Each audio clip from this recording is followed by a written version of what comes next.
Hello everyone, welcome back to my YouTube channel AYP slide classes. आज की video में हम पढ़ेंगे एक्सीलरेशन। सबसे पहले एक्सीलरेशन की डिफिनेशन पढ़ेंगे, देन दोनों टाइप्स पढ़ेंगे, instantaneous acceleration and average acceleration. उसके बाद में ये कुछ पॉइंट्स दिए हुए हैं उनको पढ़ेंगे। तो ये दोनों पॉइंट्स पढ़ेंगे, उसके बाद में इन पॉइंट्स को पढ़ने के बाद में ये वेलोसिटी, एक्सीलरेशन एंड मोशन के बीच के रिलेशंस का जो ये चार्ट दिया हुआ है उसको पढ़ेंगे। इस चार्ट से न्यूमेरिकल को सॉल्व करने में काफ़ी हेल्प होगी। देन ये इक्वेशन ऑफ रेक्टिलिनियर मोशन दी हुई है, equation of motion first, equation of motion second, equation of motion third, और इनमें दिए गए टर्म को समझेंगे। और लास्ट में ये एग्जाम्पल से, ठीक है, इस एग्जाम्पल से जितना कुछ भी इस वीडियो में पढ़ेंगे हम लोग इस एग्जाम्पल से उसको क्लेरिफाई कर लेंगे। और लास्ट में एक क्वेश्चन दिया हुआ है जो कि आप लोगों को सॉल्व करना है और उसका आंसर कमेंट बॉक्स में देना है, ठीक है। तो आइए शुरू करते हैं आज का वीडियो। एक्सीलरेशन, एक्सीलरेशन की डिफिनेशन क्या दी है यहाँ पर? Change in velocity with respect to time is called acceleration.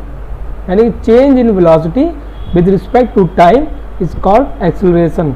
तो समझ लें इसको एक बार। कोई ऑब्जेक्ट ए पे है, ए टू बी पे जाती है। जब ऑब्जेक्ट ए पे है तो उसकी वेलोसिटी क्या है? v1।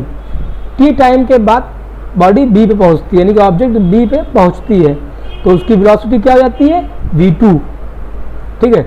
वेलोसिटी v1 से v2 हो गई, टाइम कितना लगा? t। तो चेंज इन वेलोसिटी कैसे निकालेंगे हम लोग?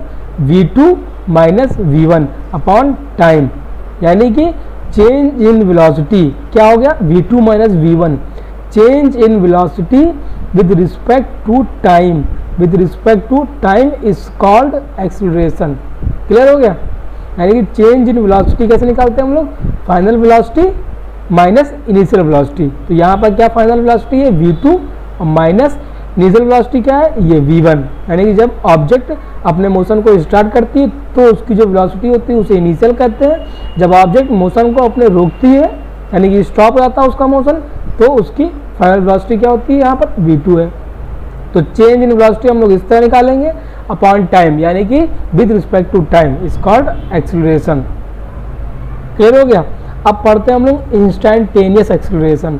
इंस्टैंटेनियस एक्सीलरेशन क्या है? ये भी एक्सीलरेशन ही है, बस यहाँ पर टाइम इंटरवल छोटा होता है। तो फार्मूला क्या है पहले पढ़ते हैं। फार्मूला क्या है? dA is equal to dV by dt। अब dV क्या है? वही है चेंज इन वेलोसिटी, और dt क्या है? टाइम है, यानी टाइम इंटरवल यहाँ पर काफ़ी छोटा होता है। तो टाइम इंटरवल क्या होता है? छोटा होता है। देखिए फार्मूला तो वही है, change in velocity with respect to time is called acceleration. But instantaneous कब लगेगा? जब टाइम इंटरवल छोटा होगा। जैसे ये दिया हुआ मैंने 1 सेकेंड, 2 सेकेंड, 3 सेकेंड, 4 सेकेंड। तो मान लीजिए हमने पूछ लिया ये 4th सेकेंड पे, यानी कि चौथे सेकेंड पर ऑब्जेक्ट का एक्सीलरेशन क्या होगा। तो टाइम इंटरवल 1 सेकेंड का है, बहुत छोटा है। तो इसको यहाँ पर जो एक्सीलरेशन हम लोग निकालेंगे उसी को इंस्टैंटेनियस एक्सीलरेशन बोल देंगे। क्लियर है? अब बात करते हैं एवरेज एक्सीलरेशन की। तो एवरेज एक्सीलरेशन क्या है? फार्मूला इसका ही वही है, delta A is equal to delta we upon delta T.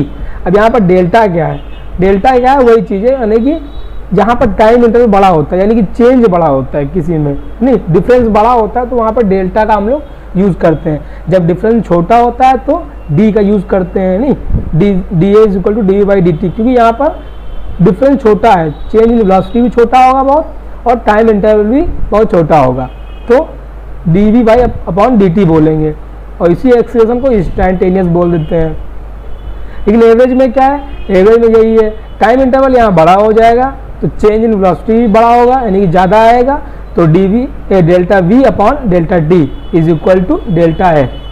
यहाँ पे दिया हुआ है yes, delta v is equal, delta v is change in velocity.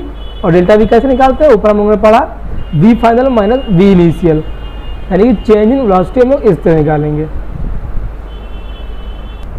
अब कुछ पॉइंट्स दिए हैं मैंने नीचे बॉक्स में, उनको पढ़ते हैं, ठीक है। ये देखिए ये बॉक्स में कुछ पॉइंट दिए, इनको पढ़ लेते हैं पहले। पॉइंट क्या है? Velocity and acceleration in same direction, then motion is accelerated. ठीक है, अभी समझते हैं। दूसरा पॉइंट पढ़ लें, velocity and acceleration in opposite direction then motion is retarded, ठीक है। और हाँ, तो क्या दिया हुआ है, in condition of retardation a is equal to minus a. अभी कैसे इसका यूज़ करेंगे अभी समझते हैं। अब इन पॉइंट को जो पॉइंट बॉक्स में दिए हैं हम लोगों ने उनको पढ़ा है, अब उसको क्लियर करते हैं, समझते हैं एकदम, ठीक है। अब देखिए वेलोसिटी की डायरेक्शन ये ब्लैक वाला एरो और एक्सीलरेशन डायरेक्शन ये रेड वाला एरो, यानी कि दोनों सेम डायरेक्शन में, velocity and acceleration same direction में, तो मोशन क्या होगा, एक्सीलरेटेड, यानी कि ऑब्जेक्ट की वेलोसिटी इंक्रीज करेगी, बढ़ेगी, ठीक है। क्लियर हुआ। तो अब ये देखिए इसको, वेलोसिटी की डायरेक्शन क्या है, ये ब्लैक वाला एरो, और एक्सीलरेशन की डायरेक्शन क्या है, ये रेड वाला एरो, यानी कि वेलोसिटी और एक्सीलरेशन अपोजिट डायरेक्शन में, तो मोशन कैसा, रिटार्डेटेड होगा, जिसकी वजह से वेलोसिटी डिक्रीज करेगी, यानी कि ऑब्जेक्ट की वेलोसिटी डिक्रीज करेगी। अगर उसके मोशन के अगेंस्ट कोई फोर्स लगता है, यानी कि एक्सीलरेशन लगता है, तो उसकी वेलोसिटी डिक्रीज करेगी, ठीक है। ये तो हो गया एक पॉइंट। और इसका अपोजिट पॉइंट क्या, अगर किसी ऑब्जेक्ट के मोशन के ही डायरेक्शन में कोई फोर्स यानी कि कोई एक्सीलरेशन लगता है, तो उसका वेलोसिटी इंक्रीज कर जाती है, ठीक है, उसकी वेलोसिटी यानी कि बढ़ेगी। तो ये एक्सीलरेशन जो है वो ऑब्जेक्ट के मोशन को सपोर्ट करती है, नहीं, और ये क्या करती है, डिक्रीज कर रही है, नहीं, यानी कि अपोज कर रही है इसका। यहाँ पर एक्सीलरेशन जो है ऑब्जेक्ट की वेलोसिटी को अपोज कर रही है, ठीक है, सपोर्ट नहीं कर रही है यहाँ पर, क्योंकि वेलोसिटी डिक्रीज कर रही है। तो ये बॉक्स में जो पॉइंट दिए वो क्लियर हो गए एकदम अच्छे से। अब पढ़ते हैं चार्ट। ये चार्ट दिया हुआ है वेलोसिटी, एक्सीलरेशन एंड मोशन के बीच में, ठीक है। तो पहला पॉइंट क्या है, वेलोसिटी यानी कांस्टेंट है, यानी कि हर जगह वेलोसिटी v है। इस एग्जांपल में हर जगह वेलोसिटी क्या है, v है, तो मतलब वेलोसिटी कांस्टेंट हो गई। तो एक्सीलरेशन क्या होगा, जीरो हो जाएगा, नॉर्मल सी बात है, जैसे हम लोगों ने पढ़ा है। एक्सीलरेशन कैसे निकालते हैं हम लोग, v2 minus v1, v final minus v initial. तो हर जगह वेलोसिटी अगर v है यानी कांस्टेंट है, तो v final minus v initial का क्या आएगा वैल्यू, जीरो, तो एक्सीलरेशन जीरो हो जाएगा। जब एक्सीलरेशन जीरो है यानी कि फोर्स जीरो है, मोशन को ना ही सपोर्ट कर रहा है ना ही अपोज कर रहा है, तो फिर मोशन कैसा होगा, यूनिफॉर्म होगा, कोई चेंज नहीं आएगा उसमें। पहला पॉइंट क्लियर। अब दूसरा पॉइंट पढ़ते हैं। दूसरा पॉइंट क्या है, वेलोसिटी वेरिएबल है, यानी कि वेलोसिटी चेंज हो रही है, बट ये ग्रीन कलर से क्या लिखा है, इसको पढ़ो पहले। वेलोसिटी तो चेंज हो रही है लेकिन वेरिएशन इज नॉन यूनिफॉर्म, यानी कि जो वेलोसिटी चेंज हो रही है वो नॉन यूनिफॉर्म तरीके से चेंज हो रही है, कोई उसका एक पैटर्न नहीं है। अगर मान लीजिए v1 10 है, हो सकता है v1 2 हो और v3 20 हो, यानी 20 मीटर पर सेकेंड हो। ये 10 मीटर पर सेकेंड है, ये 2 मीटर पर सेकेंड है, ये 20 मीटर पर सेकेंड है, यानी कि इसका कोई इसकी फॉर्म नहीं है, नॉन यूनिफॉर्म है ये, ठीक है, ना ही कोई इसका पैटर्न है। तो वेलोसिटी चेंज हो रही है जिसकी वजह से मोशन जो है, ठीक है, ये हो गया। वेलोसिटी अगर चेंज हो रही है जिसकी वजह से मोशन तो नॉन यूनिफॉर्म हो जाएगा, लेकिन एक्सीलरेशन जीरो नहीं होगा भाई। एक्सीलरेशन क्यों जीरो नहीं होगा, क्योंकि भाई देखो अलग अलग वेलोसिटी हो रही है, यहाँ पे 10 है, नहीं यहाँ पे 10 है मान लीजिए, यहाँ पे 2 है, यहाँ 20 हो गई, ठीक है। तो वेलोसिटी चेंज हो रही है यानी कि इस पर फोर्स लग रहा है, यानी कि एक्सीलरेशन लग रहा है, तो एक्सीलरेशन कुछ ना कुछ होगा। लेकिन अगर वेलोसिटी चेंज हो रही है जगह जगह, तो मोशन नॉन यूनिफॉर्म। क्लियर। अब तीसरा पॉइंट पढ़ते हैं। तीसरा पॉइंट क्या है, वेलोसिटी वेरिएबल है, यानी कि वेलोसिटी चेंज हो रही है, बट ग्रीन कलर से क्या लिखा है इसमें, वेरिएशन इज यूनिफॉर्म, यानी कि जो वेलोसिटी में चेंज हो रहा है यूनिफॉर्म तरीके से हो रहा है, एक पैटर्न से हो रहा है। तो वेलोसिटी में चेंज तो हो रहा है जिसकी वजह से मोशन क्या हो जाएगा, नॉन यूनिफॉर्म। बट एक्सीलरेशन क्या होगा, कांस्टेंट होगा। क्यों कांस्टेंट होगा, देखिए वेलोसिटी में जो चेंज हो रहा है वो एक फॉर्म में हो रहा है, यानी कि यहाँ 10 था, ठीक है, यहाँ 20 हो गई वेलोसिटी, फिर 30 होती है, फिर 40 होती है, यानी कि एक पैटर्न में बढ़ रही है। इसका मतलब एक कांस्टेंट एक्सीलरेशन लग रहा है, एक्सीलरेशन की वैल्यू चेंज नहीं हो रही जगह जगह, एक कांस्टेंट एक्सीलरेशन लग रहा है, जिसकी वजह से एक फिक्स पैटर्न में वेलोसिटी में इंक्रीज आ रहा है, ठीक है। तो एक्सीलरेशन क्या होगा, कांस्टेंट, और वेलोसिटी में अगर चेंज आ रहा है तो मोशन नॉन यूनिफॉर्म होता है। तीनों पॉइंट क्लियर हो गए, ठीक है। सबसे पहले पॉइंट में हम लोग, ठीक है, तीनों पॉइंट यहाँ पे क्लियर हो गए। सबसे पहले पॉइंट में हम लोगों ने पढ़ा वेलोसिटी कांस्टेंट है तो मोशन कैसा हो जाएगा, यूनिफॉर्म, बट एक्सेलरेशन जीरो हो गया। अगर वेलोसिटी कांस्टेंट है यानी कि बॉडी के, ऑब्जेक्ट के मोशन पे कोई इफेक्ट नहीं पड़ रहा है एक्सेलरेशन का, तभी तो वेलोसिटी कांस्टेंट है ना। इसका मतलब कोई एक्सेलरेशन है ही नहीं उसमें। पहला पॉइंट हो गया क्लियर। दूसरा पॉइंट क्या पढ़ा हम लोगों ने, वेलोसिटी वेरिएबल है लेकिन वेरिएशन जो उसमें हो रहा है, चेंज हो रही है, वो एक नॉन यूनिफॉर्म तरीके से। तो अगर वेलोसिटी वेरिएबल है तो सीधे सीधे ये हो गया कि मोशन तो नॉन यूनिफॉर्म हो गया भाई, ठीक है, मोशन तो नॉन यूनिफॉर्म हो गया, बट एक्सेलरेशन जीरो नहीं होगा। क्यों? क्योंकि एक्सेलरेशन लग रहा है कुछ ना कुछ यहाँ पर, तभी वेलोसिटी में चेंज आ रहा है। चाहे घटे, चाहे बढ़े, चाहे डिक्रीज करे, चाहे इंक्रीज करे, उससे मतलब नहीं है। एक्सेलरेशन लग रहा है तभी वेलोसिटी में चेंज आ रहा है उसकी जगह जगह, तो इसका मतलब कुछ ना कुछ एक्सेलरेशन होगा। और वेलोसिटी में चेंज हो रहा है तो मोशन नॉन यूनिफॉर्म होगा। ये दो पॉइंट क्लियर। और तीसरा पॉइंट हम लोगों ने क्या पढ़ा कि वेरिएबल वेलोसिटी है यहाँ पर, लेकिन वेरिएशन जो है यूनिफॉर्म तरीके से हो रहा है। तो यहाँ पे अब एक्सेलरेशन कांस्टेंट हो गया। क्यों कांस्टेंट हो गया?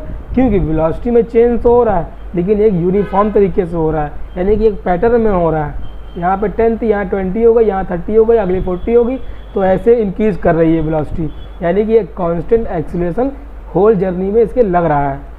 तो एक्सेलरेशन क्या, कांस्टेंट, और वेलोसिटी चेंज हो रही है तो मोशन नॉन यूनिफॉर्म।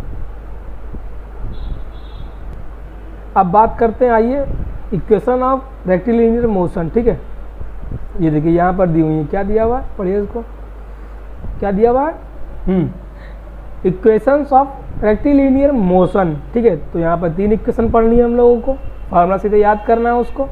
तो पहला इक्वेशन ऑफ मोशन क्या है, v is equal to U plus A T, and second equation of motion क्या है, s is equal to U T plus half A T square, and third equation of motion क्या है, v square is equal to U square plus 2as। अब इनमें दिए गए term को समझिए, यहाँ पर v क्या है, u क्या है, a क्या है, t क्या है, एंड s क्या है, यहाँ पर लिखा हुआ है, पढ़ लीजिए। यहाँ पर u क्या है, इक्वेशन ऑफ मोशन में u क्या होता है, इनिशियल वेलोसिटी होती है, और v क्या होता है, टाइम v क्या होता है, वेलोसिटी एट टाइम t, यानी किसी समय पे वेलोसिटी होती है v। ठीक है, उसके बाद s क्या होता है, इसमें डिस्प्लेसमेंट होता है, एंड a क्या होता है, एक्सेलरेशन होता है। हाँ, तो अब ये एग्जाम्पल दिया हुआ है, हम लोगों ने जितना कुछ भी वीडियो में पढ़ा है अभी तक, ठीक है, अभी वो एकदम अच्छे से और क्लियर हो जाएगा अगर ये एग्जाम्पल हम लोग पढ़ लेंगे तो ये एग्जाम्पल पढ़ते हैं, पूरा वीडियो में जितना कुछ भी पढ़ा है उसको एकदम अच्छे से क्लियर कर लेते हैं। तो एग्जाम्पल देखिए, ये एक मैन है, ठीक है, मैंने उसकी इनिशियल वेलोसिटी यहाँ पर दी हुई है, मैंने u is equal to 10 metre per second. ठीक है, यानी 10 मीटर पर सेकेंड से वहाँ स्टार्ट करता है चलना। जैसे ही मोशन अपना स्टार्ट करता है वो, तो उस पर एक एक्सीलरेशन लग रहा है, यहाँ पर देखिए उसके मोशन के अपोजिट, जैसे कि एरो में दिखाया हुआ मैंने। ठीक है, एरो के अकॉर्डिंग वेलोसिटी डायरेक्शन तो ये है मैन की, और एक्सीलरेशन जो है उसके अपोजिट लग रहा है नहीं। तो यहाँ पे कौन सी कंडीशन हो गई, जैसा कि हम लोगों ने पढ़ा ऊपर अभी, यहाँ पे कंडीशन हो गई रिटार्डेशन की, यानी कि वेलोसिटी और एक्सीलरेशन की डायरेक्शन अपोजिट है। तो कौन सी कंडीशन है यहाँ पर, रिटार्डेशन की है। ठीक है, तो यहाँ पर a को क्या लेंगे, -2 लेंगे। क्यों लेंगे, क्योंकि हम लोगों ने ऊपर पढ़ा था, ये देखिए क्या, यहाँ क्या लिखा हुआ मैंने, in condition of retardation a is equal to -a। ठीक है, तो इस एग्जाम्पल हम लोग को दिख रहा है कि यहाँ पे कंडीशन जो है रिटार्डेशन की है। ठीक है, कंडीशन जब रिटार्डेशन की है यहाँ पर, तो a क्या हो जाएगा, माइनस है, यानी कि a की वैल्यू 2 है, तो a is equal to -2 metre per second square हो जाएगा। ठीक है, दो चीज़ें मालूम हो गई। ठीक, ये जो मतलब कि दिया हुआ है। अब नॉर्मल सी बात है, अगर मैन इधर स्टार्ट करता है मोशन अपना और उसके अपोजिट फोर्स लग रहा है, तो उसका वेलोसिटी डिक्रीज़ करेगा, यानी कि उसकी धीरे धीरे वेलोसिटी जो है कम होगी। जब वेलोसिटी धीरे धीरे उसकी कम होगी एंड एक समय ऐसा आएगा जब मतलब मैन स्टॉप हो जाएगा, यानी रुक जाएगा, उसकी वेलोसिटी 0 हो जाएगी, फाइनल वेलोसिटी 0 हो जाएगी। अब फाइनल वेलोसिटी 0 कैसे हो रही है, क्योंकि हम लोगों को मालूम है भाई इनिशियल वेलोसिटी इसकी ये इस डायरेक्शन में है और उस पर एक्सेलरेशन यानी कि फोर्स अपोजिट लग रहा है, तो उसकी वेलोसिटी जिसके कारण धीरे धीरे डिक्रीज़ करेगी, और वेलोसिटी डिक्रीज़ होते होते फाइनली 0 हो जाएगी। जब वेलोसिटी 0 हो जाएगी तो मैन स्टॉप कर जाएगा, ठीक है, रुक जाएगा। तो वही आपको बताना है कि कितनी देर बाद उसकी वेलोसिटी 0 हो जाएगी, यानी कि मैन स्टॉप में आ जाएगा, और जब तक वो स्टॉप में नहीं आता तब तक वो कितनी डिस्टेंस ट्रेवल करेगा। ये दो चीज़ें फाइंड आउट आपको करनी है। तो सॉल्व करते हैं क्वेश्चन, देखिए पढ़िए क्या लिखा हुआ है। Solve here is condition of retardation, so A is equal to -2 metre per second square. ये समझा हुआ है हम लोगों ने, क्यों -2 ले लिया। तो फर्स्ट इक्वेशन ऑफ मोशन का यूज़ करते हैं हम लोग और इसमें टी निकालते हैं। पहली चीज़ टी को फाइंड आउट करते हैं। v is equal to U plus A T. अब जीरो कैसे आया v? v क्या है? वेलोसिटी एट टाइम t, यानी कि t समय पर वेलोसिटी, यानी कि यहाँ पर फाइनल वेलोसिटी। तो फाइनल वेलोसिटी हम लोगों ने जीरो ले ली। जीरो क्यों ली? क्योंकि हम लोग जानते हैं मोशन को यहाँ पर जो फोर्स लग रहा है वो मोशन को अपोज कर रहा है, नहीं सपोर्ट नहीं कर रहा है उसको, तो क्या अगेंस्ट लग रहा है फोर्स, मोशन के अगेंस्ट फोर्स लग रहा है, तो वेलोसिटी डिक्रीज करेगा और वेलोसिटी डिक्रीज होते होते होते जीरो हो जाएगी। तो हम लोगों ने यहाँ इसलिए फाइनल वेलोसिटी जीरो ली हुई है। फाइनल वेलोसिटी जीरो ली हुई है is equal to u, initial velocity दी हुई है 10 मीटर पर सेकेंड, तो 10 लिख लेते हैं, प्लस लगाते हैं ए। अब ए इज इक्वल टू क्या हम लोग लेंगे? -2 मीटर पर सेकेंड स्क्वायर, ना कि 2। -2 क्यों ले रहे हैं? क्योंकि कंडीशन यहाँ पर रिटार्डेशन की है। तो हम लोगों ने पढ़ा है जहाँ कंडीशन रिटार्डेशन की होगी वहाँ पर ए की जगह -a लेते हैं हम लोग, ठीक है। यहाँ पर देखिए लिखा हुआ है in condition of retardation a is equal to -a, तो वही हम लोगों ने किया।